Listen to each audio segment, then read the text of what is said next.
అవమానం ఎంత గొప్పదంటే 10 మంది ఆశీర్వదించినా మారని వ్యక్తి ఒక్క అవమానంతో కసిగా పంతంతో పనిచేసి మారతాడు, ఎదుగుతాడు.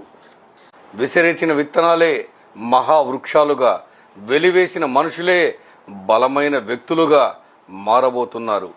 కావలసిందల్లా ఓపిక మాత్రమే.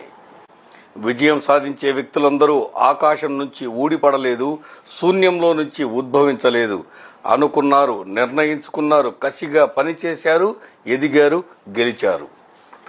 ఎవరూ పట్టించుకొని నిశ్శబ్ద రాత్రుల్లోనే నిజమైన మనిషి అవతరిస్తాడు, పుడతాడు.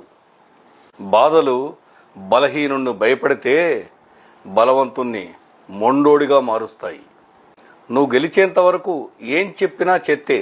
ఒక్కసారి నువ్వు గెలిచాక నువ్వు సోది చెప్పినా అది చరిత్రే.